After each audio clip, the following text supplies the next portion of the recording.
as our guest player. Hey Emily, how's it going? Hey there, it's going great. How are you? Good, good. Hey, just to kick us off, why don't you explain to our amazing fans who have tuned in today who you are and what you do for Anthem? Thanks.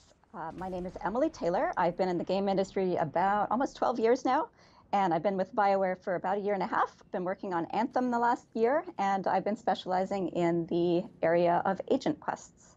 Awesome, awesome. Well, thank you so much for joining us, Emily. In terms of agenda for today, for those of you who don't follow our every tweet with bated breaths, shame on you, you should be doing that. But in case you're not following, today we're going to look at a legendary contract, and we'll explain what that means. We did a poll in the last week of which perspective people wanted to see today, and the vote was incredibly close, but Ranger won. So we're going to play as a Ranger today with a Spark Beam, as requested, and a few other weapons we'll talk about as we get there. Community also requested we show some keyboard and mouse control, so I'll be playing that today with keyboard and mouse, for better or for worse for all of us. And outside of that, that's kind of the main agenda, and then anything else that comes up, we'll be answering your questions. Before we dive in and have Emily kind of explain what some of those things were, all the regular disclaimers exist, and we remember to say it this time. You know, the game, while very close to being finished, isn't finished yet. We might see some bugs. We might even see a crash. If we do, we'll just roll with the punches and keep going and keep talking about what we need to talk about, but just keep in mind that the game still isn't finished. If you all have questions, please type them in chat. Jesse is on hand to pull questions out and read them out to us. We're going to do our best to play and talk, so we'll see how that goes. So that's all the opening stuff. I see someone throwing flares in the background. Good job. We also have two secret developers with us. We're going to do a full squad of 4 today, and we may reveal who those two secret devs are later. But for now, and you can see all them behind, we've got a few friends here. But to kick us off, Emily, why don't you explain? We'll get to what a legendary contract is, but they're given to you by agents. So maybe let's start with, what is an agent in Anthem? Sure. Well, as you know, there are several factions in Fort Tarsis, and in fact, in the world of Anthem. Some of those are, for example, the Freelancers, the Sentinels, the Arcanists. We've met some of those in your previous live streams. When we were looking at adding more quests into the world, aside from the main storyline, we could have just sort of sprinkled them around the fort, but we thought it would be more fun if you could do smaller quest lines so they could build up to a bit more meaning and help you get to know specific people. So we picked one person in each of the factions that we'll sort of focus on and who will give you those quests. So there are 3 agents for the 3 factions I mentioned: Freelancers, Sentinels, and Arcanists. I actually specialized in Agent Yarrow, who's the Freelancer. Today we're playing one of Matthias, who's the Arcanist, one of his contracts. And through their quest lines, you'll get to know not only a little bit about those people, but also their faction and what their factions stand for. When we talked about freelancers and what they are and what they do, we actually discussed sort of 3 pillars of what their behavior is. They're heroic, they're warriors, and they're explorers. And we also made the 3 factions and the 3 representatives of those factions sort of echo one of those 3 pillars. So we hope that each faction will feel a little different, but that you'll explore what it means to be a freelancer through each of them. Awesome. That's great. Thank you. So at this point with Matthias, we've completed his main story. He's given us a regular contract we've completed, and now he's asked us to do a legendary contract. So exactly. We put ourselves to level 30. We kind of have mid-endgame gear, so you know, a few epics and rares, maybe a masterwork here or there. So what we might do is just jump into the action. There's several stages to a contract. We might just get through the first one and then take a little break, and we can explain kind of what that was about and how, you know, the legendary contract system works. Sounds so great. If everybody is ready, we might start flying off. So some questions on keyboard and mouse with flight control. I think the team's made a lot of improvements. You can see the mouse movements aren't too crazy. It's pretty easy to get recentered. I can show you guys some of the settings later if that is of interest. And team here, I can't hear the in-game sound. If we could turn that on, that would be great.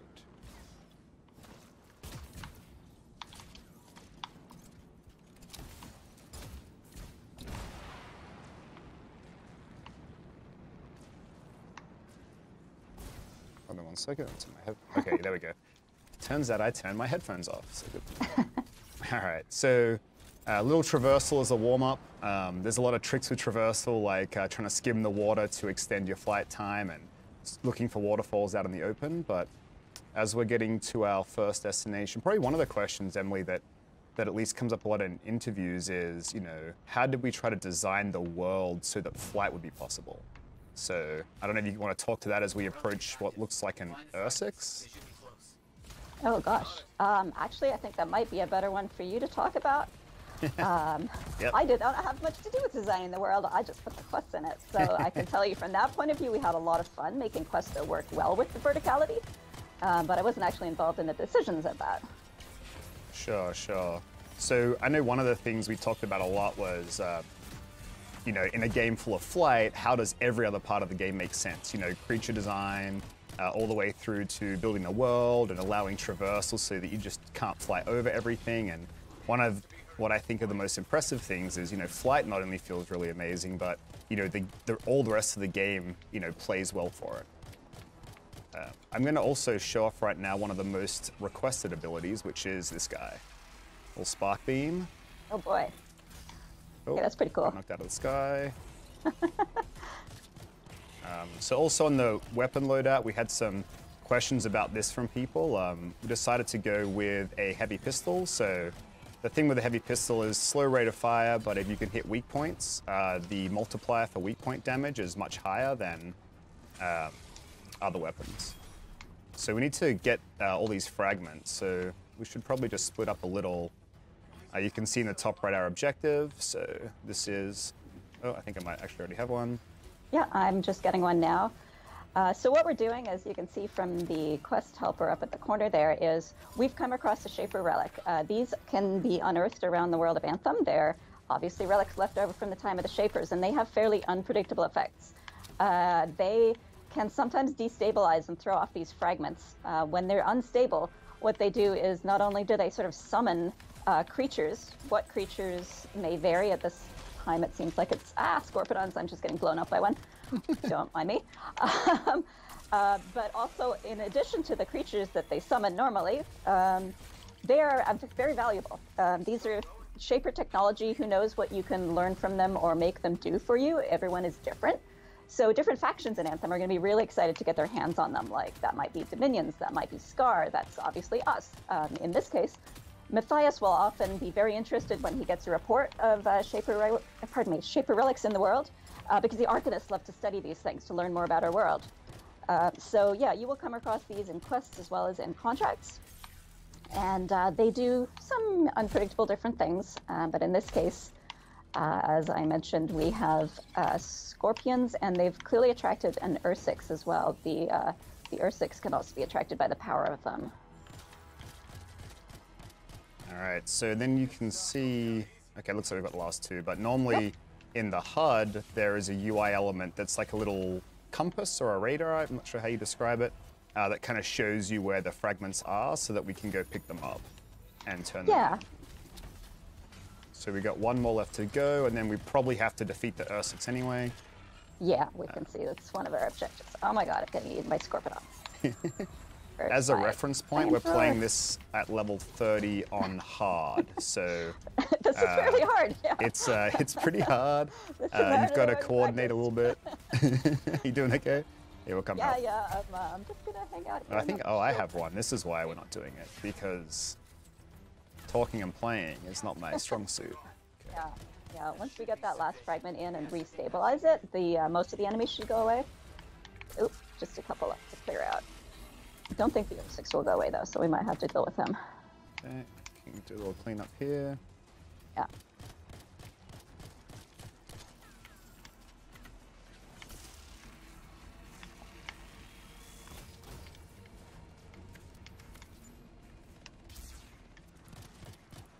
There's my flamethrower. All right. That was pretty fun. Yeah. Oh, we're not even done yet. Okay, it's fine. I'm a little worried, but... I gotta get my epic loots that's dropped on the ground for me. Awesome. Nice wind wall, Darren. Thank you. I just gave away who our third player is. It's fine. I also have a rally point here that increases weapon damage. So I'm going to put this down here if anyone's interested. But this is 20% bonus weapon damage, which is pretty handy. It's one of the ranger's utilities. So the Ursix, I think we might have shown it before on stream, but he, if you hover, he'll throw big rocks at you and you have to kind of dodge in the air.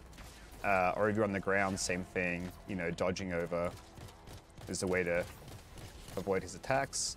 He also leaps up for like a ground smash, so if you kind of double jump over and fly up, you can get out of that. Yeah, I'm running away like a rabbit. Okay, there's a health pack. Damn it, stop that. No.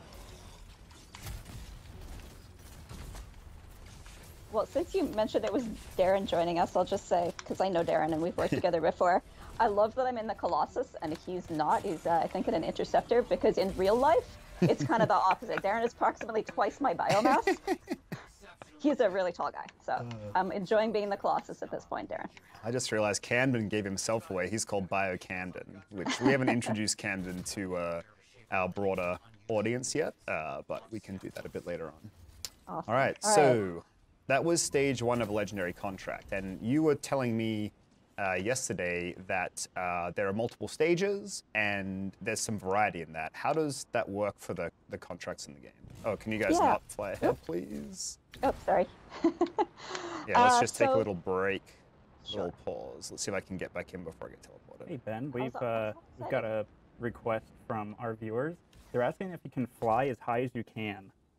Okay, I will do that. Emily, if you can explain contracts, I will fly as high as I can so we can see what happens. So each faction, as I mentioned, is slightly different. They've got slightly different interests, which means they have also slightly different tasks in Fort Tarsis. So the Freelancers are responsible for protecting people inside the fort and outside the fort, for example. Sentinels are more of the guards. Arcanists really need the researchers, etc.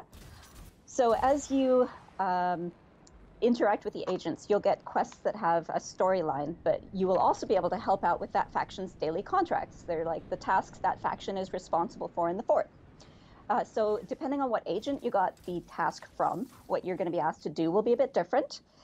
We also want the contracts to be constantly renewable content, that even when you finished all of the story, you can still keep doing them and they'll remain fresh.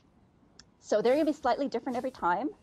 I don't want to call them repeatables because that has some negative connotations and we're doing it a little smarter than that, but you won't be able to predict what exactly you're going to be able to do, but you will know that it's related to that faction. For example, Matthias, as we've seen, is very obsessed with fragments when they appear, but he's got other Arcanist related tasks. For Agent Yara, you might be rescuing a Strider or helping protect some Arcanists or things like that.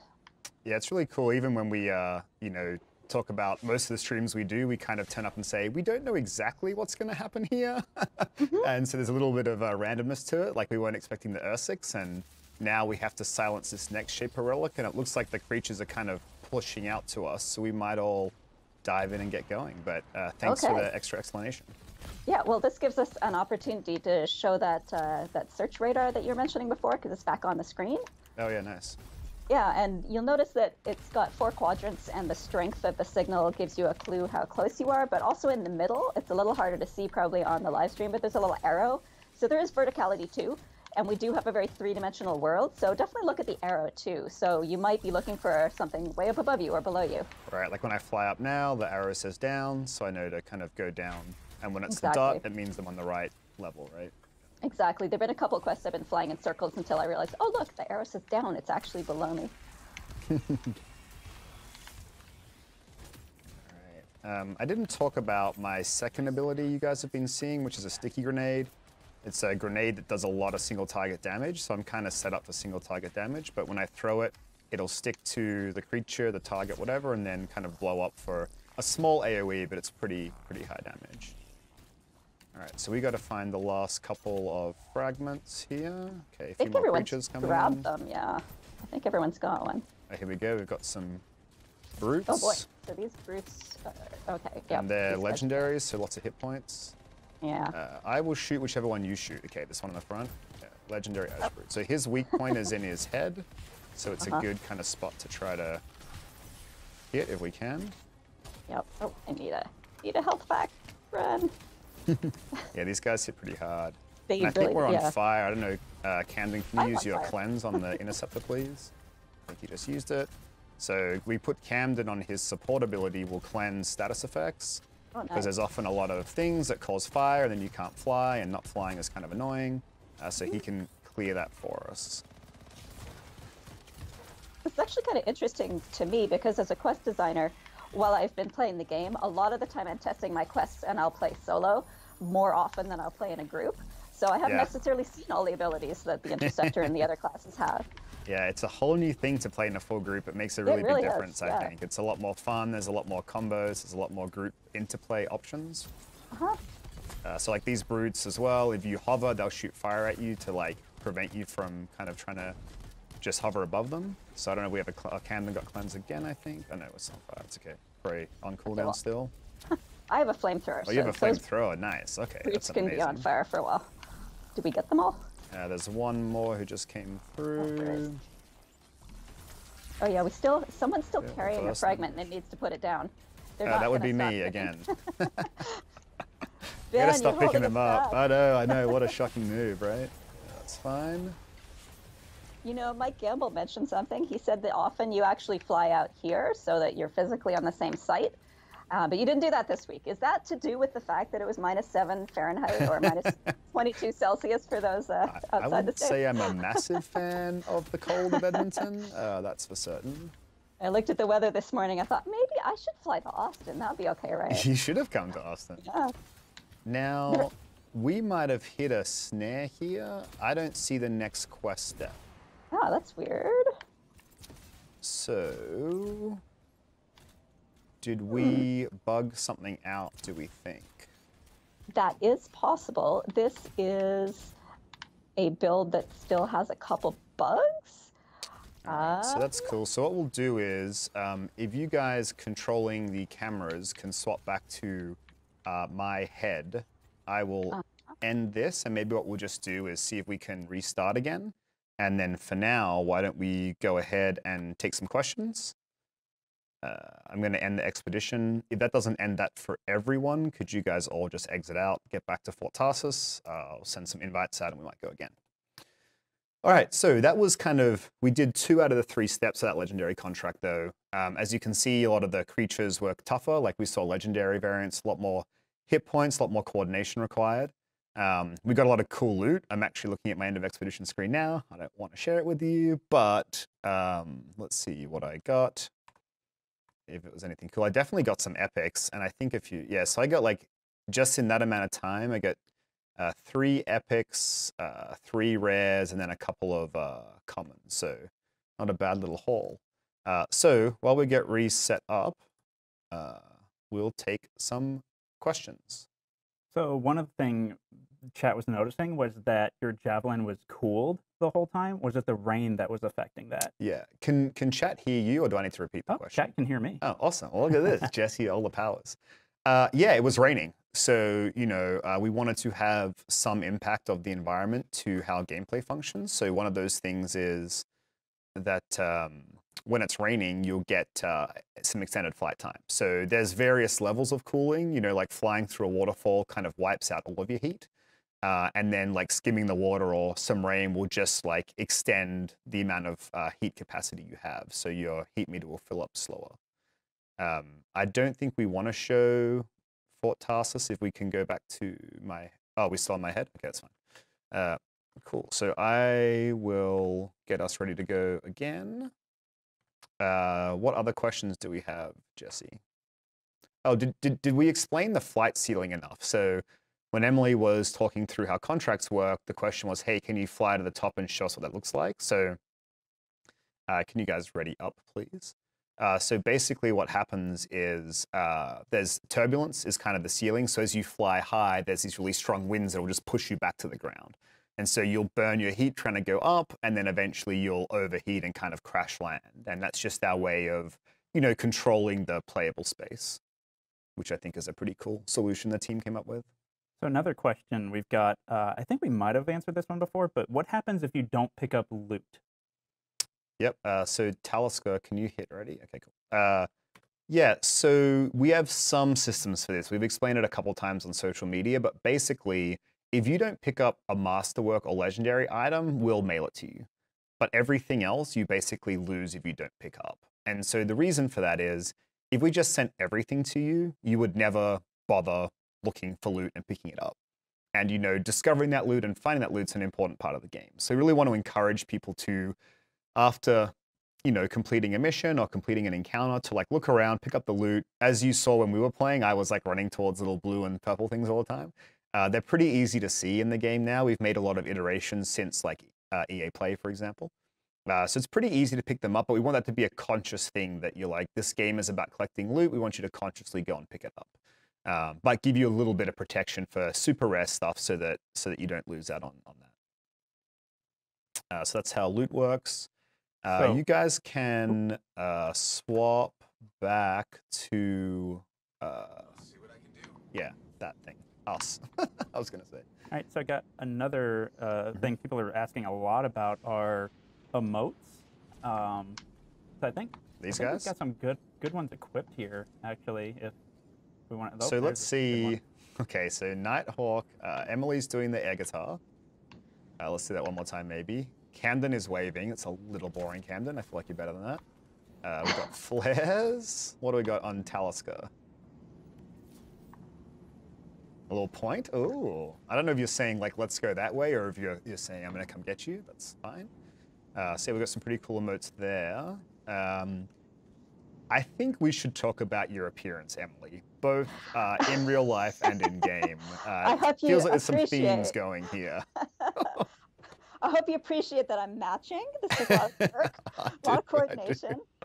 So orange is my favorite color, and I just love the customization options in it. So you will usually see me looking like something very garish. And the Colossus is such a big canvas to paint on, too. It's so much area. It's great. So, yeah. All right. Hey, let's go towards this first objective again. And let's see, maybe we have something different this time around. Last thing on emotes, Ben. Yep. People are really asking this a lot. Are we going to add a dab emote? Sure. Good dab all day. We might have had one we've captured already. I can't remember if we've, you capture it or create it, and then we have to process it and get it in game. So I forget if we have one in game or if we've just got one in the pipeline that will come eventually.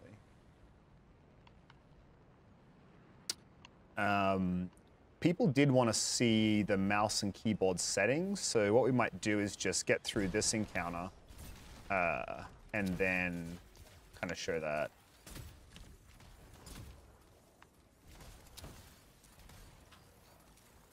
I broke the cardinal rule of flying, which is if you overheat, you get penalized and have to wait a bunch. Okay, so maybe because I reset this, we have the same encounter again. Oh, yeah. It thought that we failed the mission, so you're just restarting the mission, I think. Right. That makes sense. Yep, there's our buddy again. All right, well, let's get these fragments in fast this time, hey? All right. Where is the... Here it is. This is a bit brave.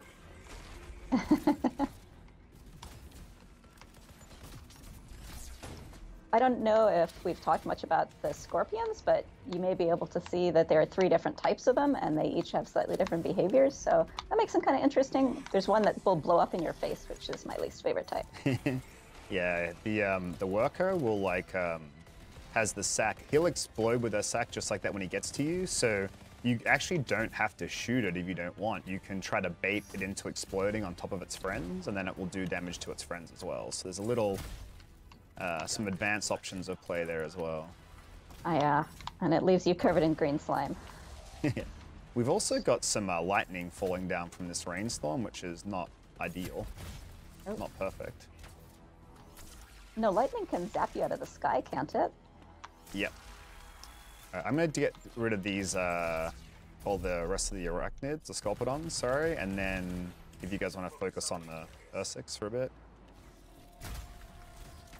All right, I'm going to use my ultimate. Boom. Oh, nice. Please do that. That's amazing. Ah, damn it. and take him down that much. He's legendary. He's pretty tough, but I took him down about a quarter. Oh yeah, that's perfect. I'll come over with my support field in a second. These Sculpidons are still coming, so that's not ideal. Might just bait them into you guys so we can kind of AoE them a bit. Yeah, put this field down for us so we can get that 20% bonus weapon damage. Oh, didn't dodge like a chump, and I'm down. Dope. Now I get made fun of by however many thousands of people are watching. Ah, I'm going down too. No, no, I'm running away. All right, someone needs to hit me up with a repair, please. Oh, yeah, sorry, I was going, but I almost died too. I'm on fire. Who's gonna be that hero? We can cue the "You Can Be My Hero, Baby" music, please. All right, here we go. Looks like Camden's got me. Maybe a little wind wall as well. Good stuff, guys. Thank you. So again, his weak spot is the head, but it's kind of a trade-off. If you get in front, you're kind of susceptible to all of his other attacks. So, like just that, I got hit by the rocks. Yeah. One thing I didn't call out when we were talking about the contracts is you'll actually notice the difficulty in each beat escalates. So contracts are typically 3 tasks in a row, but each one should feel a little more intense than the last. So this is the easiest one. Starting with an consolation. Yep. Not ideal. It is a legendary contract. Like, so we started with the easiest one, Ben, and you still died? It's like, yeah. oh, awkward. Crap, I got So this is good. Camden's kind of keep entertained. We got the wind wall up, which protected us from those rocks, which is great. Now it's gone. We got to have to use dodge. See if I can sticky grenade in the head there. It's a bit risky. Let's try double shotgunning him.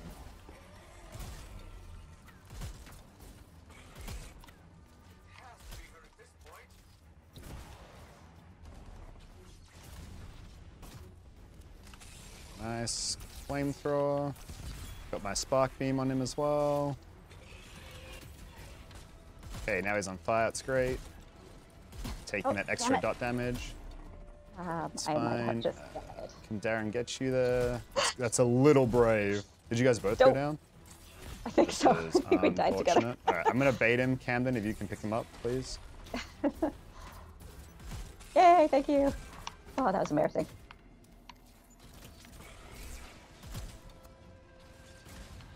Oh, I got knocked out of the sky. I'm gonna come give you guys a little weapon buff. Hey Ben, what difficulty are you guys playing on? So we are. Oh no. We are playing.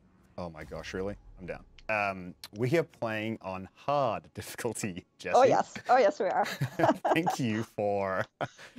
So this is a little. I mean, if you play really well, it's kind of fine. But if you make mistakes, you certainly get punished. Yeah. So this O6 is pretty low now. I think we can just finish him off real quick. I'm not. And the lightning strikes really aren't kind of helping this whole problem. Yeah, because they'll incapacitate us if they hit us, and they're pretty nasty. So we got Talisker back up again. Is everyone up? Yeah. Okay. So one thing, I forget if we had this last stream, but you can see in the top left over there, we have a party widget now, which we didn't have before, which is great. So you can see the direction your teammates are relative to you. So if I run ahead, I can see Talisker, Nighthawk, Camden behind me. And the kind of arc it shows gives an indication of distance, as well as you can see their shield and health. So that's really great. Now it's more obvious if people go down, you know, if someone's low health and they need a wind wall or something like that, you can kind of look at a glance. All right, so we're going to show keyboard and mouse settings real quick.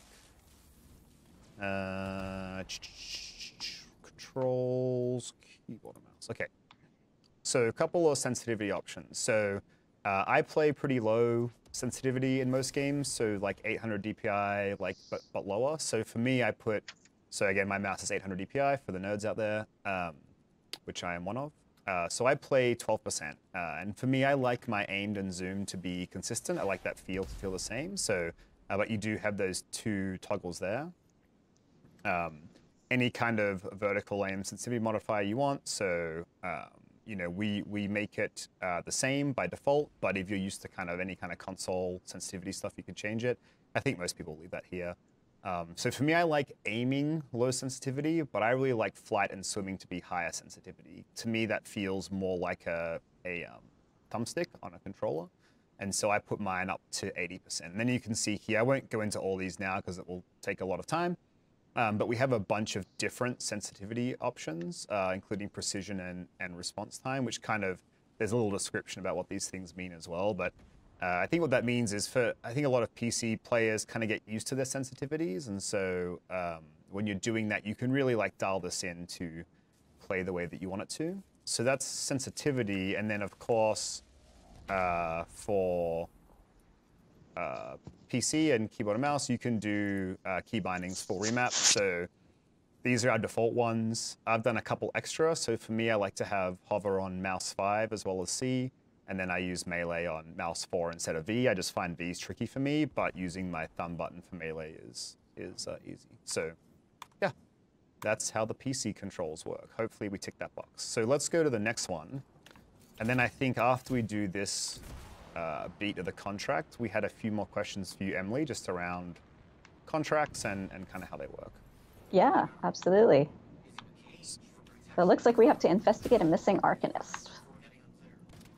So this is different than the second one we had last time, yeah, this right? is. So, okay. I'm pretty sure it is. I don't remember wolves before. Yeah, we were silencing last time. Yeah, we've got another relic, but this is different. Look at all this loot. Look at all this loot. I'm on it today. Yeah, so we have an Arcanist researcher, must be one of Matthias's friends who needs protecting.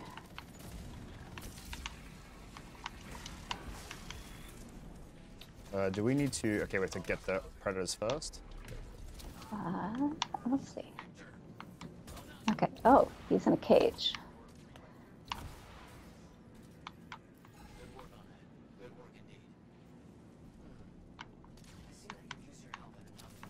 Alright, we're good.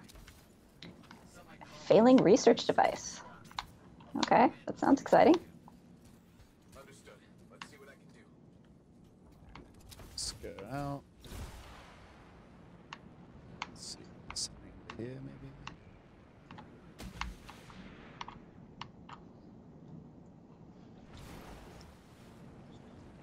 I'm going the wrong way, kind of. I got caught up exploring the depths under the water. Actually, I think I got lost too. Maybe I could find some treasure. I don't know.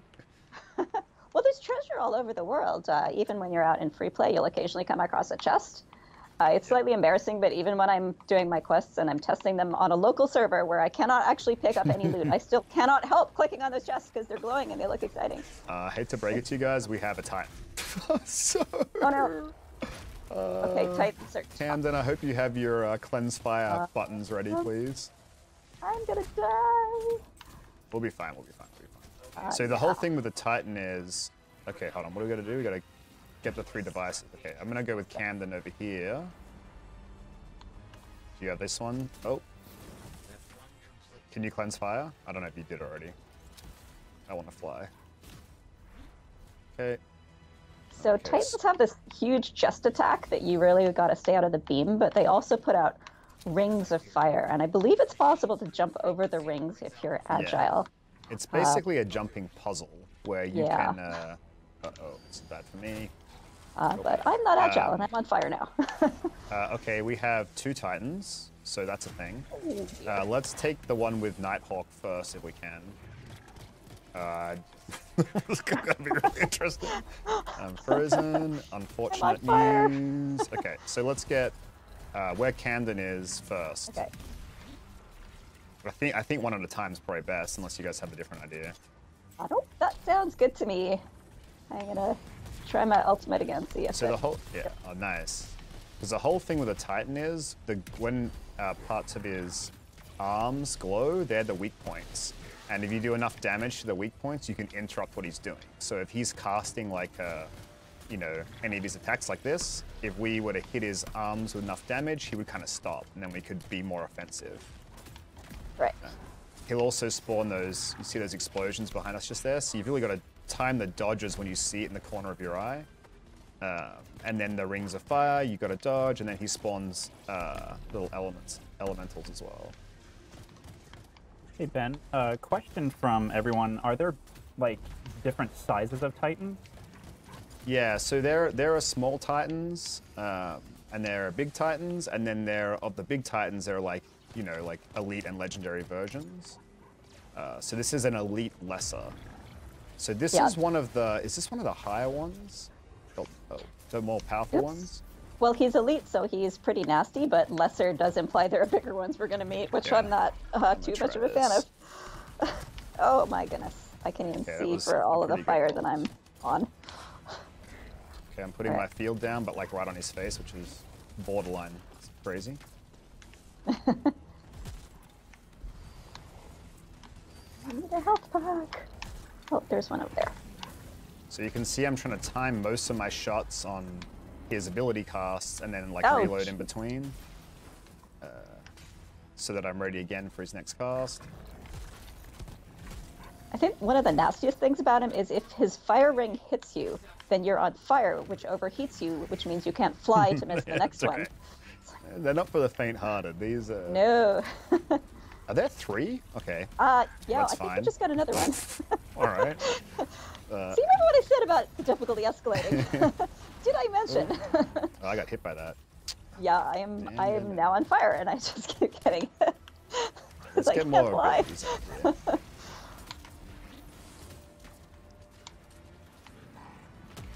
So kind of the dance is push on those abilities. Probably need to keep this other one in my line of sight because I keep getting hit by its abilities as well.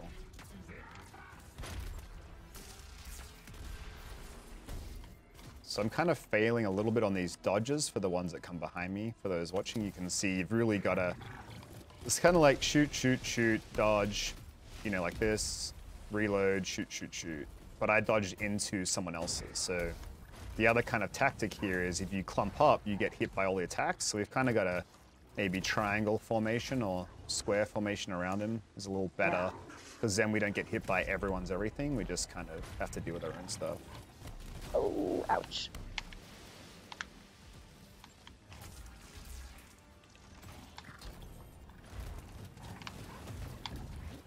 Okay, see, I dodged that one that time, I think. Nice. Okay, where are we at on alt status? If anyone has one, I feel like it would be... Oh man, I feel like it would be, it would be probably worth it. It's probably worth it.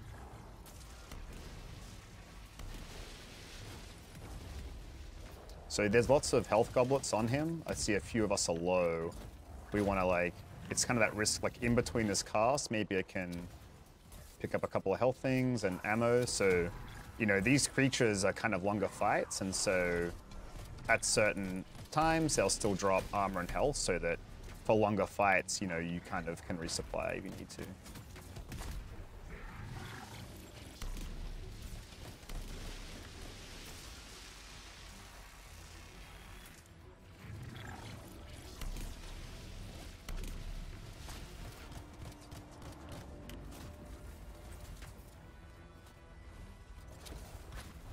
Oh, Nighthawk down.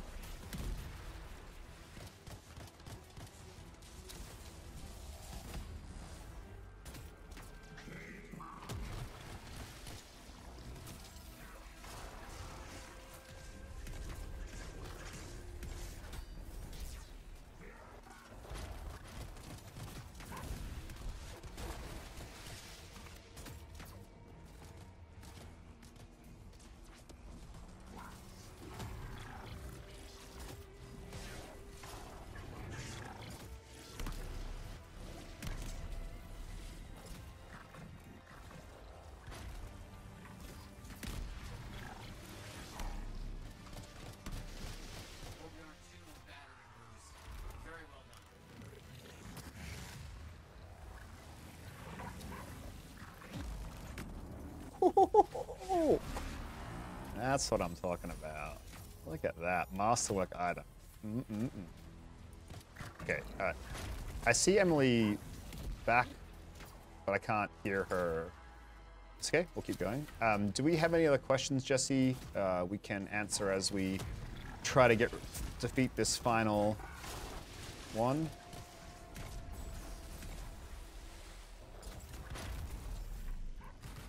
Let's see what we've got on chat here.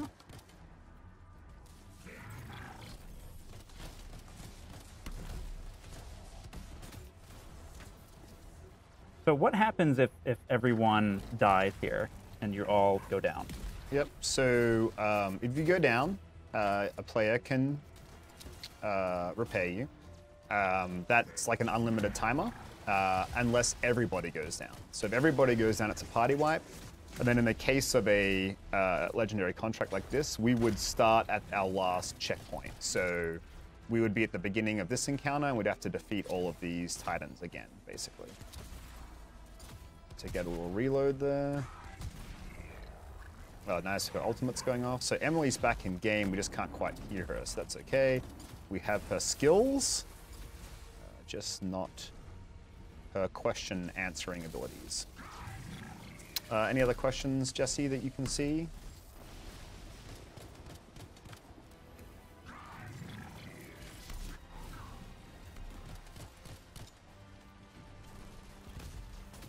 I'm gonna try to get up close here, it's sketchy.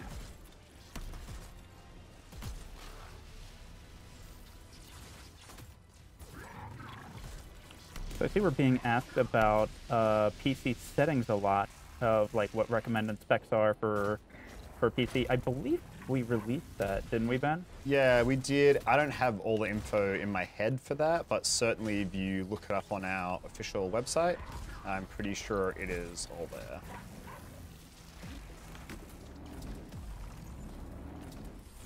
Okay, so I managed... I dropped right into the fire.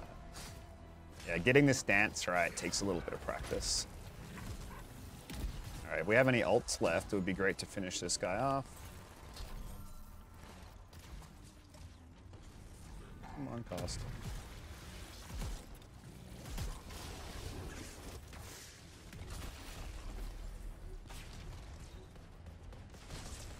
There we go. There we go. Good stuff, team. Oh, same thing. Got greedy for that loot too early, like I do every single time. All right, so I think we might show this end of expedition screen, a little bit of it. I think that's okay, right? Mainly because I want to show I just want to show the masterwork reveal because I want to know what I got. And let's do that. All right, that sounds good. All right, but why don't we get a couple more questions? We're probably almost out of time. I got kind of carried away in the excitement there. I'm going to skip a few things here. Do I want to? Hold on.